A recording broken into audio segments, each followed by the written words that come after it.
मतदान केलेल्या 80 मतदारापैकी इथं एकही मतदार राहत नाही। मित्र हो, महाराष्ट्रात आणि देशात झालेल्या निवडणुका आणि त्या निवडणुकीचा लागलेला निकाल यावर बहुसंख्य जनतेचा संशय आहे, विश्वास नाहीये लोकांना या निकालावरही। भाजपानं काहीतरी फेराफेरी केलेली आहे असं अजूनही लोकांना वाटतंय।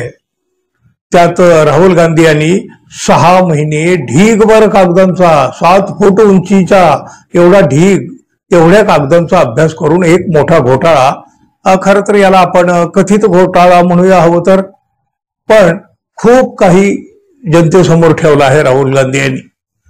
भाजपानं आणि निवडणूक आयोगानं मिळून लोकांच्या मताची चोरी केलेली आहे असा आरोप राहुल गांधी यांनी आता पुन्हा एकदा केलेला आहे। पत्रकार परिषदेत त्यांनी हे सगळे मुद्दे मांडल्यावर अवघ्या देशभरामध्ये एक मोठी खळबळ उडालेली आहे।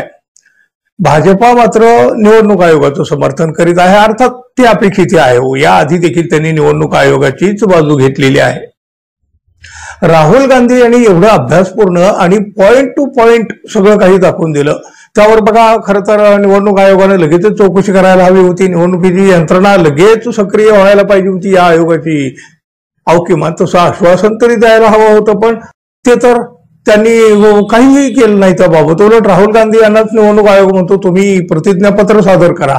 अरे वा, मग घेतल्या जात असलेल्या संशयाला अधिक बळकटी नाही का हो येणार? भाजप आणि भाजप समर्थकांनी राहुल गांधी यांचे हे सगळे आरोप खोटे कसे आहेत असा भासवण्याचा लगेच आणि आटोकाट प्रयत्न देखील सुरू केला, पण सत्य कधी लपून राहत नसतं। निवडणूक आयोग खरोखरच संशयाच्या भोवऱ्यात येतोय की काय अशी खळबळजनक माहिती आता समोर आली आहे मित्रांनो। राहुल गांधी यांनी जे काय आरोप केले त्याच्यानुसार बघा, एकाच वन रूम किचनच्या घरामध्ये 80 मतदार असल्याचा दावा केला होता। 80 हा दावा आता खरा ठरला।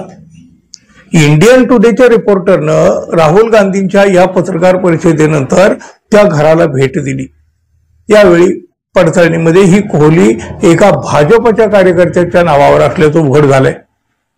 बंगळुरूच्या महादेवपुरा विधानसभा मतदारसंघातलं हे प्रकरण आहे।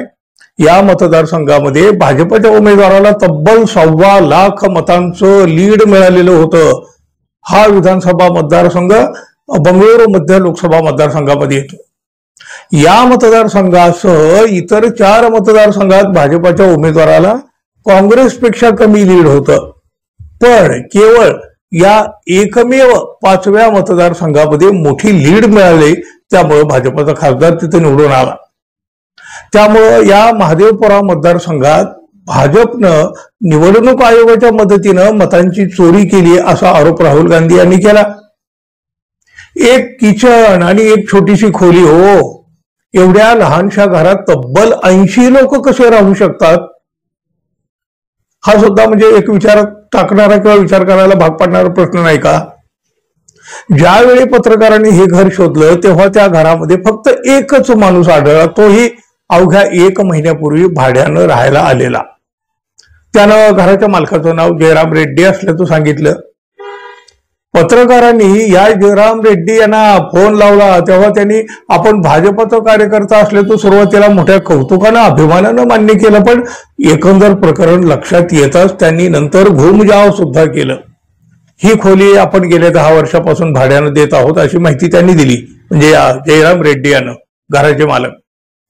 पण मतदान केलेल्या 80 मतदारापैकी इथं एकही मतदार राहत नाही हे मात्र ठळकपणे समोर आलं आणि राहुल गांधी यांनी केलेला दावा अगदी 100% सत्यात उतरला।